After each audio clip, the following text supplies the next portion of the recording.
Our speaker today is a visitor from the Ohio State University Worcester campus, Dr. Melanie Ivey, and she is a native of Canada, like Bridget Carleton, our famous basketball player that he's done so well.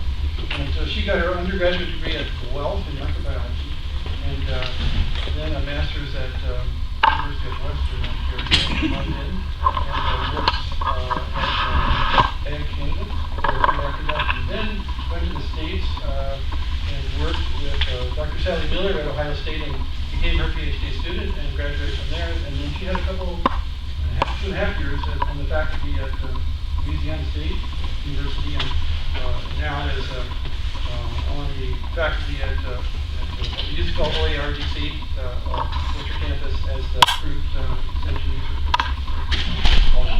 Thank you. Yeah, I couldn't take the heat, so I came back north from Louisiana, although there's definitely a need in Louisiana. They have a lot of disease problems. So I'm going to talk today, I titled it Exploring New Earth, and the reason for that is because one of the technologies I'm going to talk about is actually new to Ohio in that, our fruit and vegetable growers haven't traditionally used disease forecasting systems, and so we've introduced the newest system to them, and so that's why it's newer. And then the second technology is new, and I'll talk a little bit about using smart sprayer or the intelligent sprayer to reduce the footprint of pesticides in the orchard and vineyard. So I have some videos that I'll show. So I hope that we were working them out. So I hope that they show up. But if not, I will put my presentation up on my website when I get back to Ohio, and so you can always take a look at it there. So before I start on that, I just thought I would introduce you to my program. So I am the state's fruit pathologist, and I'm also the fresh produce safety specialist. And I also run the fruit diagnostic lab. So our diagnostic lab is divided basically in three. We have one in Columbus that handles the ornamentals and plus all of the homeowner samples. And then Dr. Sally Miller handles the vegetable samples, commercial samples, and I handle the fruit commercial samples. So the first year when I joined the program, I had 75 samples, and last year I was up to 118. So it's growing exponentially. I'm not sure that's a good thing or not, but so I'm responsible for small fruit, tree fruit, and hops. I don't know why hops, but actually I do know why. I can't say no to Sally. Sally was responsible for hops, and now I'm responsible for them. And then as I've been getting samples, last year, does anybody know what the sample on the left is? What this is? Chestnut? No, chestnut, right. Yeah, that's a chestnut. And so we have about 100 acres of chestnuts in Ohio, and a grower brought me in. This is blossom end rot, they call it, and it's caused by a Colletotricum species. And I don't know the species yet, but I have a student who's starting. I could know it, but I left it for her to do. So she's going to look at the species that's causing it, and also we know very little about the disease cycle. And why would we need to know about the disease cycle? Anybody guess? Students? Manage it, right. So the first thing the grower asks is, what can I spray? Well, I don't know what you can spray, nor do I know when you can spray it, because we know so little about it. So I have a graduate student. In the center, which fruit is that?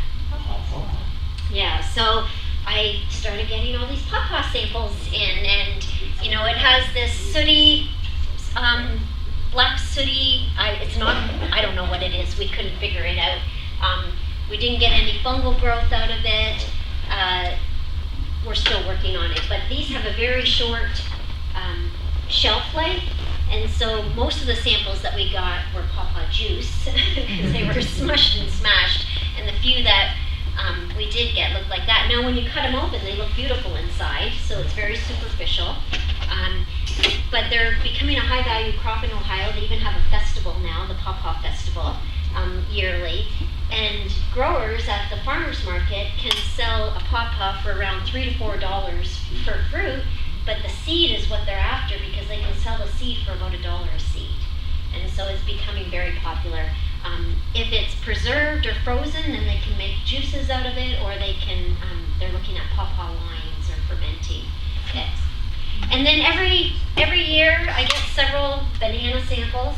Obviously we're not growing bananas in Ohio, but they'll get the fruit come in and look like this and want to know what's wrong with it. Do you know what this is? Can you tell? Could be a colotricum. Yeah, so it's anthracnose. It's a colotricum. You can see the little orange pustules on it. So I never know what I'm going to get in there. It's kind of fun. I learn a lot, and this is where I often, understand what's going on in the state, which is why we have the diagnostic samples come to our individual labs.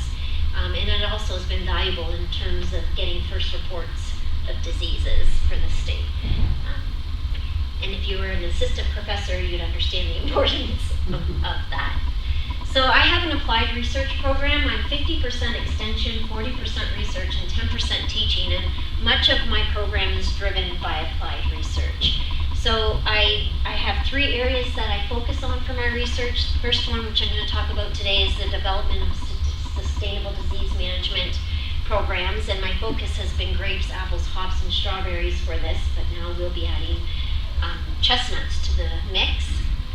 Assessing the microbial resistance in the environment.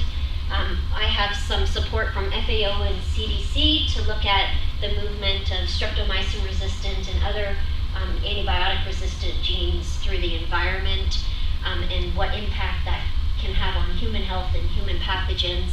And then as the fresh produce safety specialist, I focus on pre-harvest, but mostly on water quality and working with hydroponic systems. And so that's tracking the prevalence of human pathogens through the hydroponic system. And I do that for leafy greens and herbs.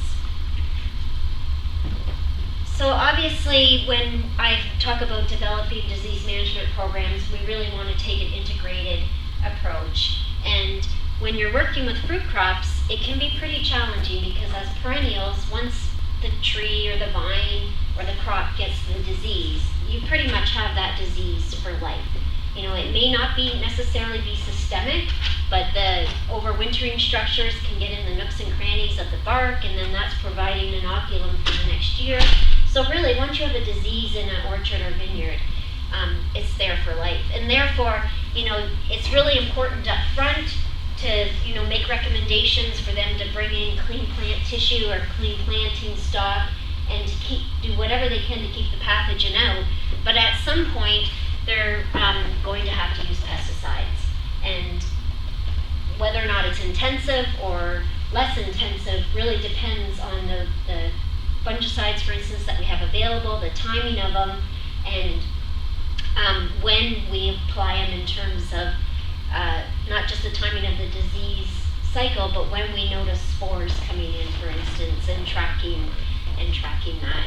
So I'm going to focus on the last 2 here for my presentations. So just a little overview. I'm sure most of you know this, but that we are pesticide-friendly world. We like to use pesticides. In North America, which is this line here, we've kind of had a slightly upward curve in the amount of pesticides that we've used up until 2012. But actually, if you look at it from 2012 to 17, that spikes up. We've had a spike in the number in our usage of pesticides, and I don't know the reason for that, other than I suspect one, if you look at the axes there, it's based on cost. So perhaps the cost is going up and not necessarily the usage, but also the trend for organic. Even though consumers still really want organic, the trend for organic growers is pretty, it hasn't decreased, but it hasn't really increased anymore because it's hard. Farming organic, I always say you can do it, but it's hard to do, and just like any farming. And then when we look at in terms of pesticide use, that is like home and lawn and garden use. Interestingly, in Ontario and several other provinces, that use of home and garden has declined because they've had legislation that says they can no longer use herbicides and certain fungicides in the home and garden. My brother-in-law hates that, so I carry a lot of stuff across the border. Don't tell anybody, okay? There's nobody here, and we have one government person. So but I know she won't tell.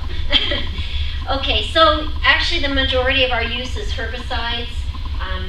And so there's a lot of work that can be done with herbicides, and if you see that fungicides is about a 10% use. So even though we're using these, we can, and 10% relative to 40% isn't too bad, but we want to still try and find ways to improve the footprint that we're leaving on the environment, and use them more efficiently is probably a good way to do that. So some of the benefits first of pesticides is obviously pest control, so disease, insect, pests, and weed control. Increased food security. So on average, although it's hard to come across any solid numbers, we lose about 35% on average of our fruit crops to pre-harvest diseases, and approximately 25% of our crop to post-harvest diseases. Overall, in crop loss due to diseases, I think the number is around 40%. So if we can, get rid of these diseases and minimize them, obviously we're going to have increased food security, and in order to do that, we're going to have to use pesticides or genetic engineering to try and improve food security.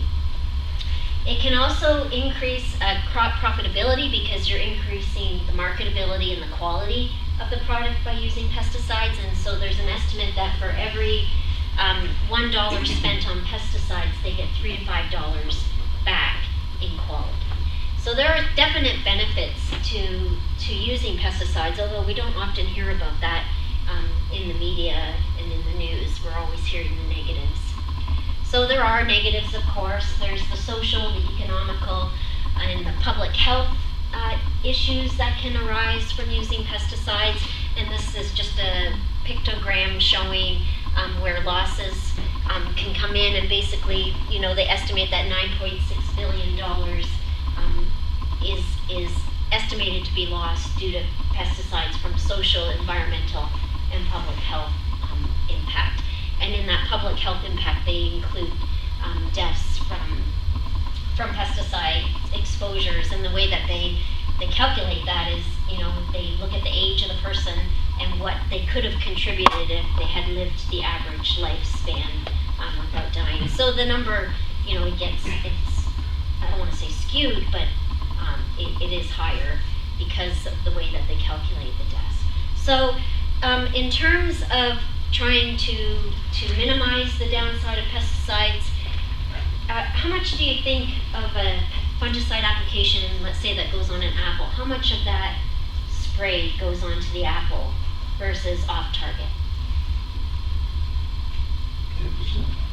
Yeah. You cheated. You already knew that. Yeah, so only 10%. It's estimated that 10% of the spray application goes onto the fruit. So you're looking at 90% off-target drift. That's pretty incredible, and there's a lot of room for movement there, right? For improvement on that.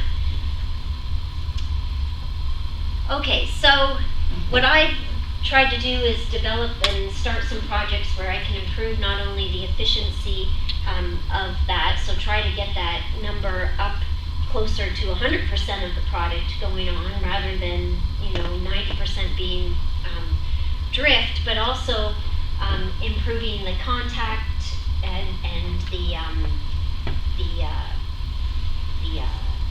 amount, the volume that you're putting on, so reducing the amount as well as increasing the efficiency.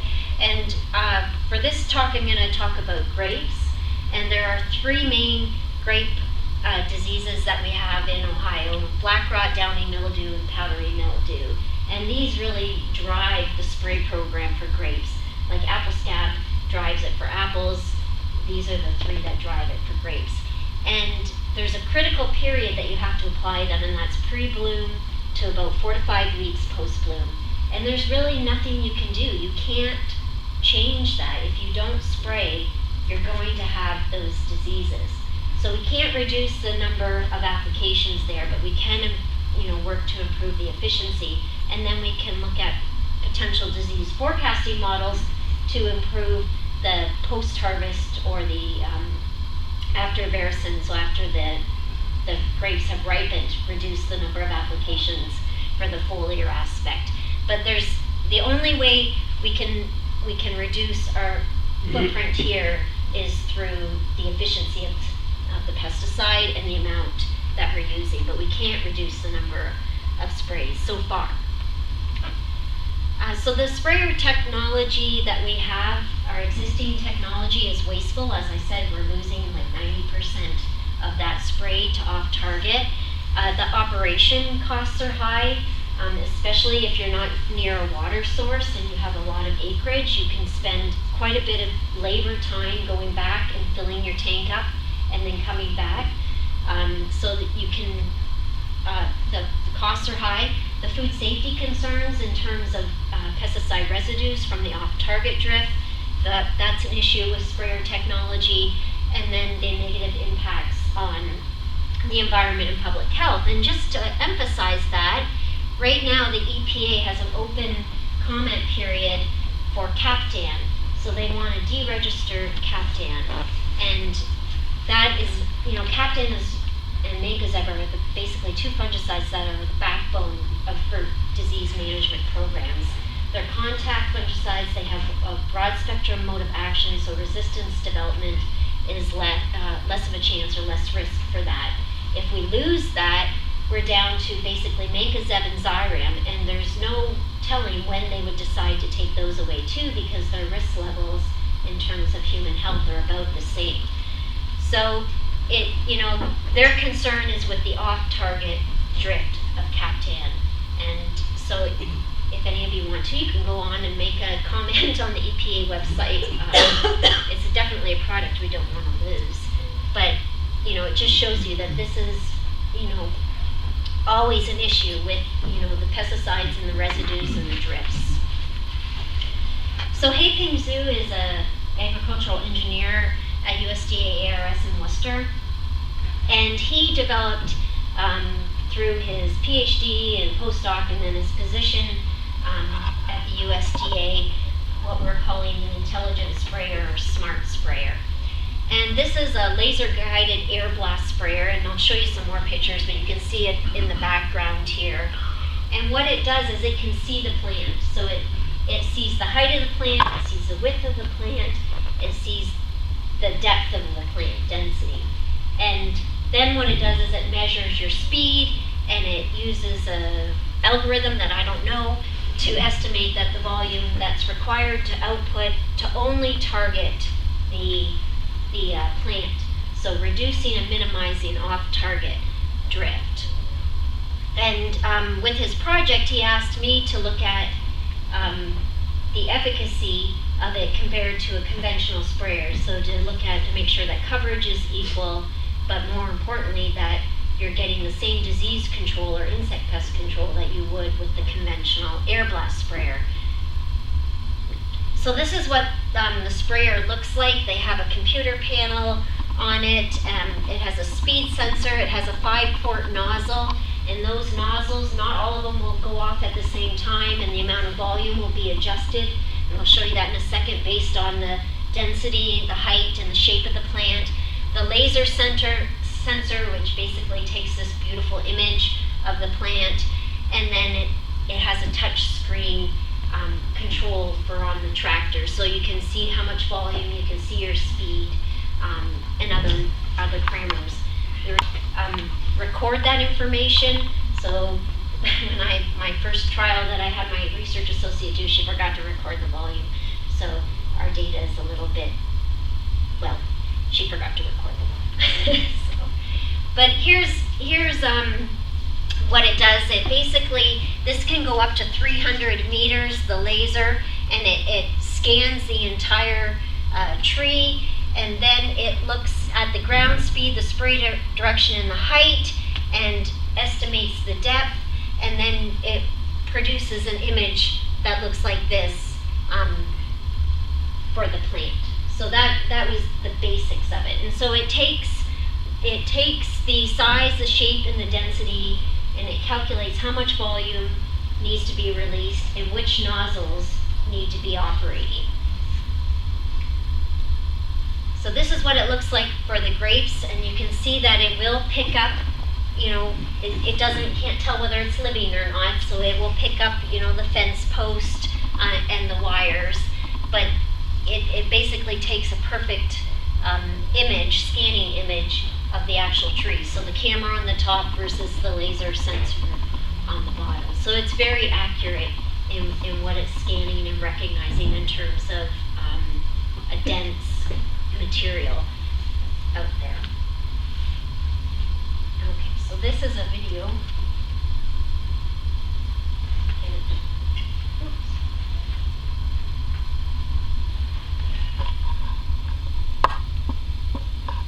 What am I doing wrong?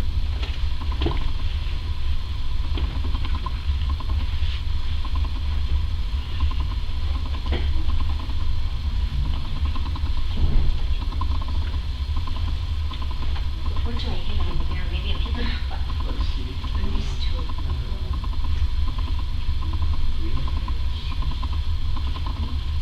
Oh, it worked for us before. Hit escape, turn it off.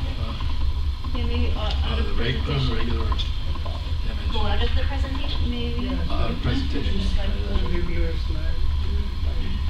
No check. Yeah. Button's good. You're good. Now, can I make a big screen? Probably. Yeah. It's pretty good like this. Oh, sorry. Whoa! Don't disturb the net. Can you see it okay with the lights on? Yeah. So you can see that it turns on, so now it's off, so it recognizes the gap and then sprays again. This is early. They first tested it in nurseries, ornamental nurseries, but now you look, it's just releasing the bottom nozzles. There's these are on YouTube.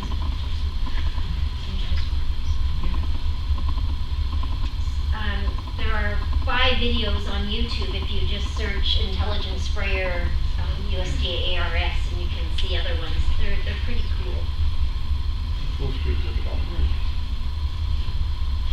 Okay, so it uses that complicated algorithm and determines what nozzles should be turned on and how much volume based on your speed should be released. And so when you use sensor or water sensitive paper, you can compare the coverage to the laser guided sprayer to the constant rate sprayer. And so if we look at the front and middle of a plant, you can see this is the clip here that was on the plant, but you can see that the coverage is equal in terms of the laser guided sprayer. If you then look at the back side of the plant, you can see that you have fairly equal coverage between the 2 sprayers. And then if you look between the plants, you can see here's your 90% waste going on. So here's what was between those 2 plants. So there you have a significant drop in the amount of off-target waste from the sprayer. And if you look at that in terms of spray coverage and percentage, this is from Hey Ping. Again, you can see that there's really no difference between coverage, whether you're using the conventional air blaster or the smart sprayer, but you absolutely see a difference when you have that gap. So this is, to me, very exciting that, very quickly you can reduce a lot of off-target drift just by going out and doing your normal spraying. So here, this is an example. There's the smart sprayer on that side. You can see it pulses. There's some pulsing because it's going off and on. Very little drift involved. Okay. And then And then here's the conventional sprayer. See the difference in the drift coming off?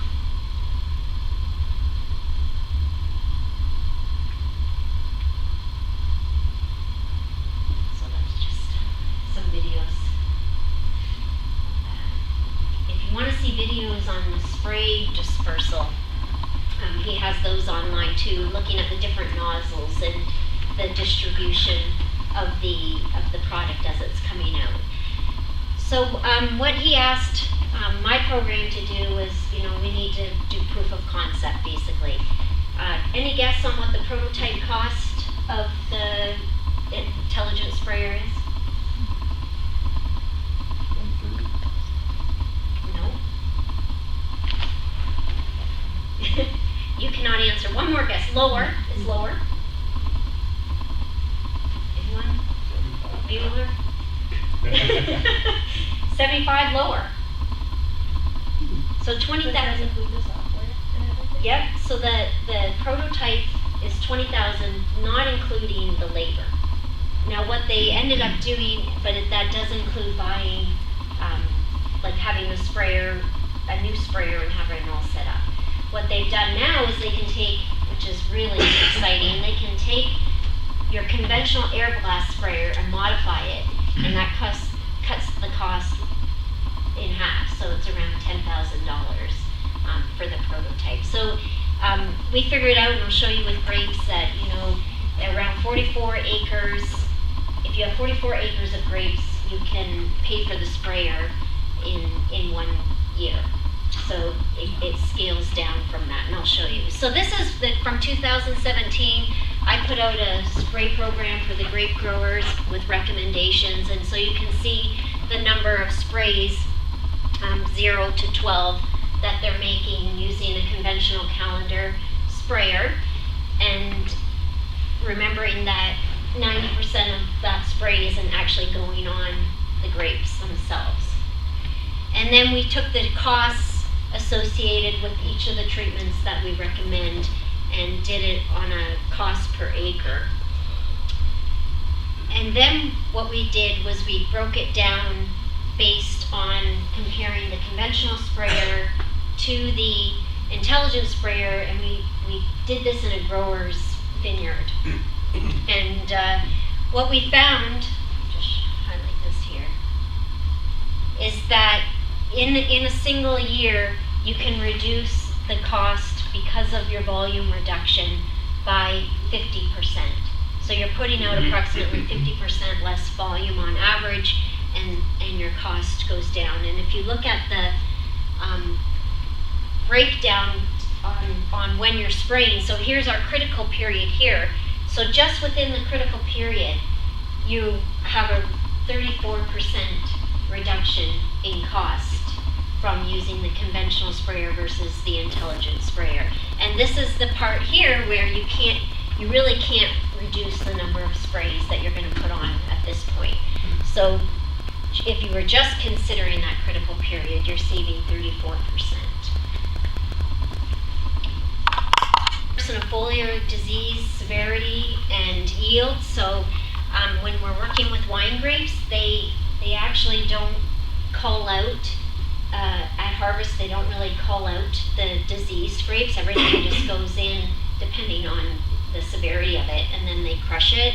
So we didn't look at clusters in this trial, but you can see in terms of black rot on the leaves, which generally is not very severe on the leaves anyway. As you can see, it's a 1%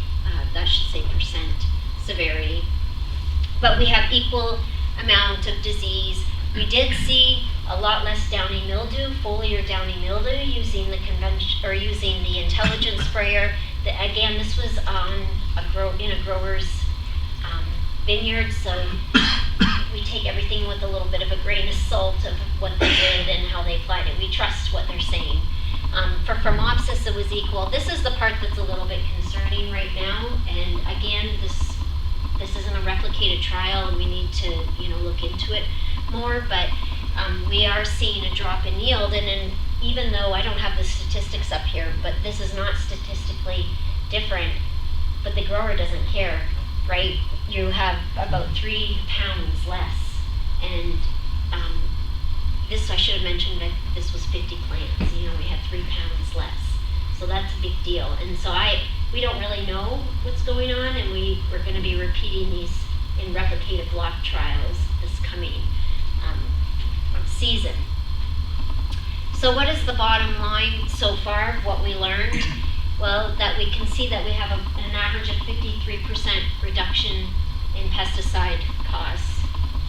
We have a 51% reduction in the amount of volume, which may not seem like a big deal, but if you have 4,000 acres of vines, you're not going to have to go out nearly as frequently to fill your sprayer tank, and that's a huge amount of time, which equals money. And when you have that many vines, you have a worker who's working 24 hours. So in Washington State, they start spraying in the morning and they spray all the way all through the night, and then they start again. So their actual spray schedule, the days, the interval is based on their workers and how much of the vineyard they can get sprayed at a time. So theirs is usually 10 to 14 days to get through 4,000 acres. We're finding that the disease efficacy is equal, if not perhaps a little bit better, which could have to do with coverage. And we still are unsure about yield, but this really needs to be worked out, because obviously we're not going to get buy-in from our growers if we have a yield reduction. So that is the intelligent sprayer. I have a student who's starting this spring who will be evaluating its efficacy in apple orchards as well as vineyards, and she'll be looking at diseases as well as insects. I should have mentioned that if you throw insecticides into that mix, your reduction is another $50 per acre if you include insecticides. So you actually get more bang, you get a larger reduction for the insecticides. Okay, so the second You have plenty of time. Okay, so the second part I wanted to talk about was using disease forecasting systems based on weather data. And this is the newer part, because NUA weather system has been around for quite a while, but in the last 2 years we've added Ohio to the mix. And so this is the Network for Environmental and Weather Applications. We now have 36 stations that these are marked as this little blue and green dot. We also have all of our 10 outlying branches, and all the airports are now connected. So what happens is that weather data gets forwarded to NUA, and then you can go in and use the disease and insect pest forecasting models to then predict when disease is going to occur, when an insect will be increased in populations, and then you can time your fungicides or your insecticides based on that. So there are apple pest forecast models and grape pest forecast models. There are also models for some vegetables in there, and hopefully, down the line we'll have hop downy mildew model in there if we can get funding for that. So we have 36 stations. Most of these are apple growers. The apple growers love it. They're really into the new technologies. They love that they can check on their cell phone their weather data every minute or every second if they want it. I think it's every 3 seconds it gets fed to NUA. And basically it puts out all of any and everything you want, except the one thing that they would like are frost prediction models, and it does not do that. But you get leaf wetness, you get precipitation, you get relative humidity, you get solar radiation readings, and they offer 2 different weather stations. It used to be one, it used to be just rain-wise, but now they have onset on board. So the grower can choose between the weather station that they want. Individual growers can sign up for this. It is a subscription. If an individual grower signs up, I think it's like $250 a year for them to be able to access that. However, you can also get a state subscription, which makes it free to anybody in the state. And so we, through USDA funding right now, have a state subscription, so anybody can use it. You can go on to that site and click on any of those circles and get the weather data for there. It's open access. When it's an individual grower paying a subscription, it's up to them whether or not they want it to be open access. Most of them do, but there's a few that say is my data and I'm keeping it, but most of them are pretty good about it. So here's what a weather station looks like. We have it on a tripod system here. You can also get mounting brackets. This is a rain-wise. You can get mounting brackets to put it, for instance, in the hop yards on the poles.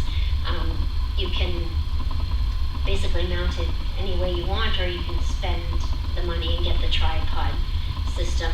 Right now, because it's wireless, one of the issues is you have to be within range of, a wireless modem. What are they called? It's not modem. Router, thank you. So that tells my age. So this was one as we have in Worcester. So I applied and got a SARE partnership grant, and what we did was we bought 6 weather stations and installed them at 6 growers' locations around the state. And we asked them to evaluate their spray programs using a calendar spray program or using the disease forecasting program. And we wanted to look at efficacy, the spray reduction, and the timing. And then the other important part of it, if you've ever had a SARE grant or if you're familiar with them, is training the growers, especially with the partnership grant program. So we had monthly conference calls where we talk with them, what are your problems, what's working, what's not working. And then they also got a stipend in case they had yield loss from it, so that they wouldn't have to lose out on their yield.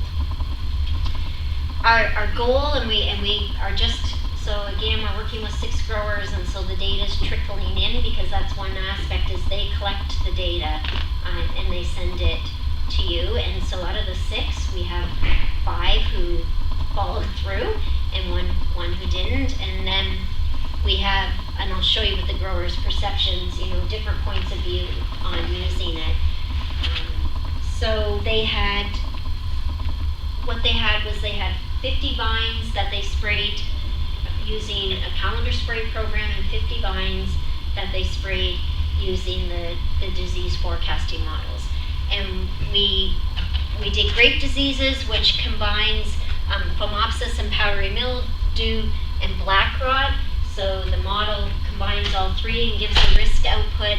And then we used downy mildew DM cast, which was a separate model. And then we did grape berry moth. We don't have any results because no one had them in their traps, and so we didn't have any good data. It's nice. It does take some training at first, but most of it is color coded for all of the different models. So green is no risk, red is high risk, and orange is moderate risk. And then the growers can make the decision. The output always provides information on the spores. You can put in the phenological stage. If you clicked on more information, it will give you, depending on what state you've gone in through. So here, if they clicked on it, they would get all the fact sheets from Ohio State University.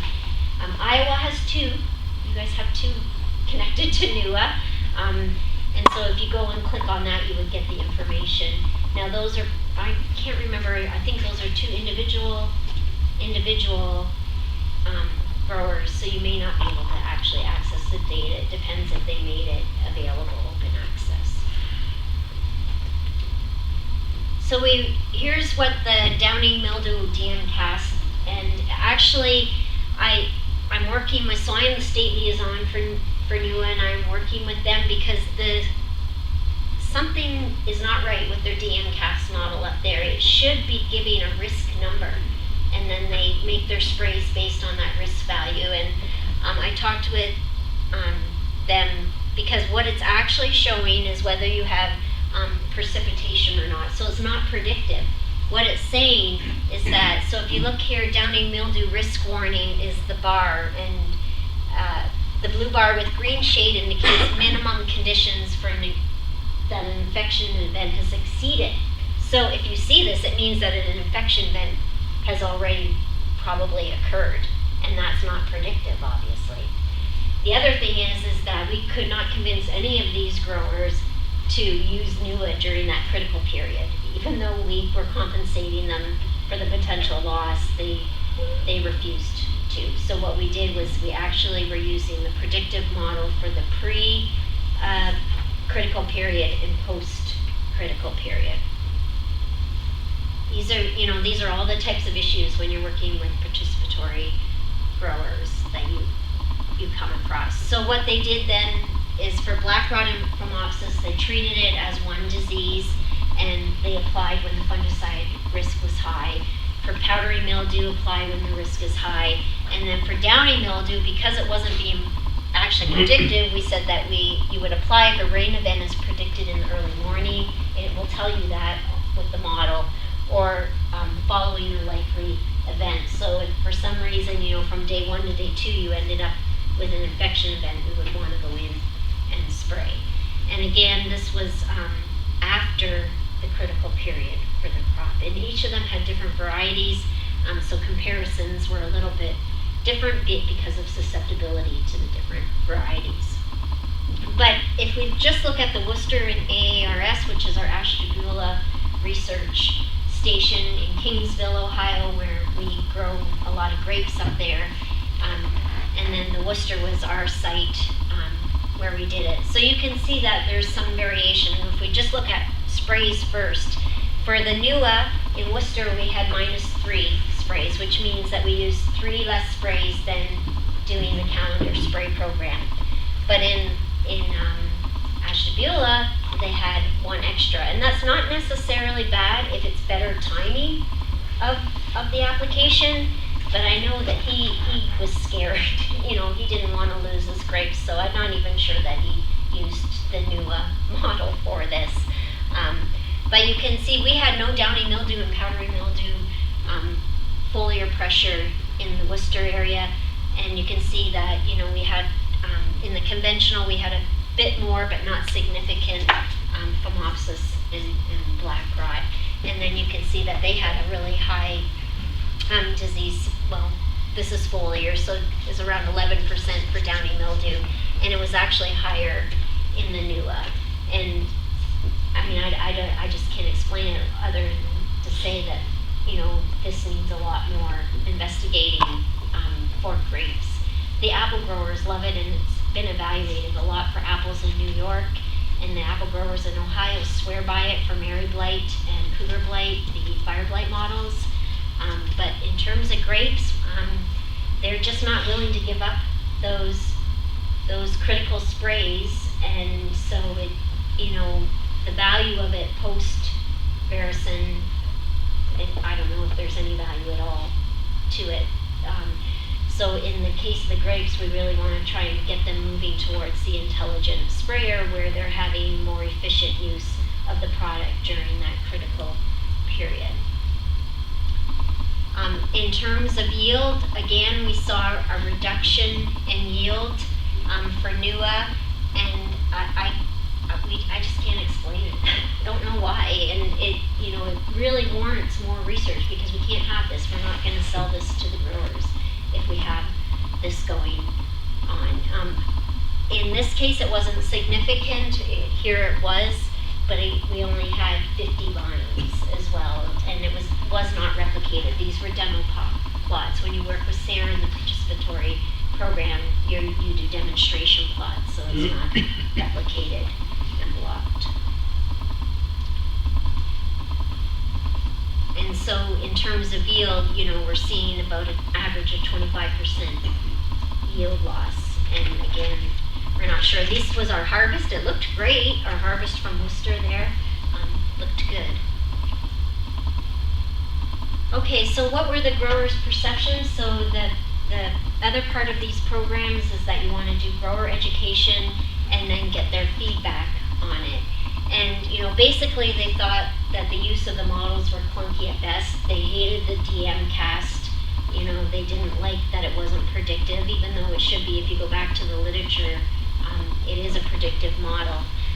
So one thing is that they would like to have better models for the grape diseases. They loved that they had real-time access to their weather data, and they liked the fact that they could compile historical data, weather data for their regions using that. And then this was one of our growers, Eric. So we had the two growers in Ashtabula thought that it was worth repeating and doing a better job, of it. And so I think that they see some value. I'm not sure that Nula is going to work for grapes, but we didn't know. We needed to find that out. And then that's it. So a lot of people to acknowledge. I did get a little bit of funding from the Ohio Grape Industry Committee, which is the checkoff funds. So thank you everybody for buying wine. So it's 2.5% of every bottle of wine sold in the U.S. goes to checkoff funds, and then it gets divided to the states based on the level of the industry. So even if we had to throw some out, we still were giving back. So are there any questions?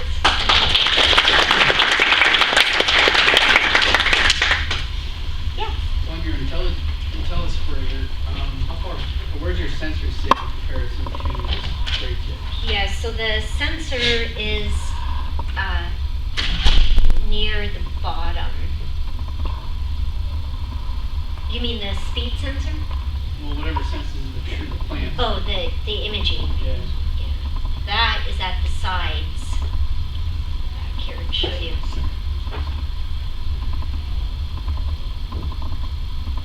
So the sensor sits up in this area above the tank in this prototype model. So there's a couple things, although they have worked out a lot, but one thing is making sure that the sensors aren't obstructed, because that can happen. And the other thing is making sure that the nozzles are angled and directed correctly. And so you do calibrations on these, just like you would with a typical air blast sprayer out there. The economic analysis that reducing cost of fungicide or any pesticide to compensate the yield loss due to the increase in sprayer, so that they can help farmers to convince to use the pesticide. So we didn't do it in terms of yield loss, but we did look at the cost of the product and the amount that was going on and the labor associated with it. But for the grapes, the chart that I showed you where it was like 50% less, they've shown that in almost all of the crops. So they've looked at pecans and they've looked at the ornamentals, they've looked We're talking about spray savings now. Right, the spray savings. Is that what you were asking? But in terms of loss, I don't know, because we shouldn't have that in loss in yield. I wouldn't put too much stock in that, considering, that these are on-farm trials and Yeah. they mean nothing. Right. I'm hoping that's what it is. But it's pretty shocking when if the grower sees that and they don't understand that it is a demo trial. So maybe we shouldn't even calculate it. But then you guys would ask.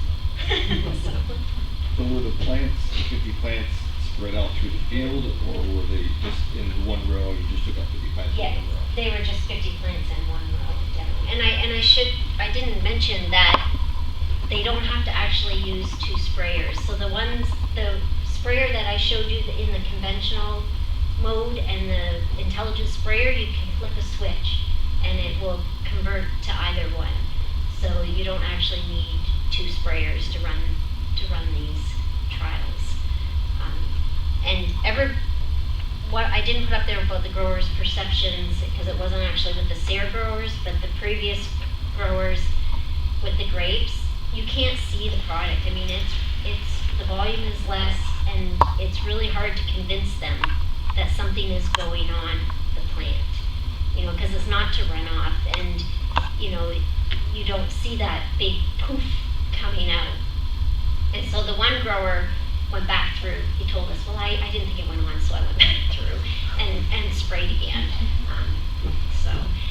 You run into that. So there's a lot of education that will need to be done for adopting it. One thing that we don't know, I mean, we've never had any problems with it breaking down, but because it's a computer, there's issues with that. And actually, the technology has been now sold to a sprayer company in Indiana. And so they will move it forward from the prototype to, mass market, probably. Although that would, my guess is they're going to be focusing on the nursery industry where we have a lot more data for the nursery industry because that's where they first developed it for. But we're really excited about it, and the apple growers love it. And we have, I think, 6 out in the state now. We have 2 in our research station, and then we have 4, 3 are at nurseries, and 1 is at an apple growers. So, the one with the apple grower one, we move it between the grape grower and the apple grower who are evaluating. Any questions? I wanted to follow up on your NIWA trials there at the end of the grape. You said you had 50 vines treated according to NIWA and 50 conventional schedule. So there's no repping, there's no randomization, no nothing. Distrust that. Yeah. They, even getting them to do 50 vines was hard, and then as I said, they wouldn't give up their critical sprays. I think there's, for the tree fruit industry, and I'm hoping that we can maybe look at it once we have a program for the chestnut, utilizing it in the chestnut orchard, but I don't think the grape growers are going to get on to, unfortunately. So, or fortunately, they love the weather stations, though.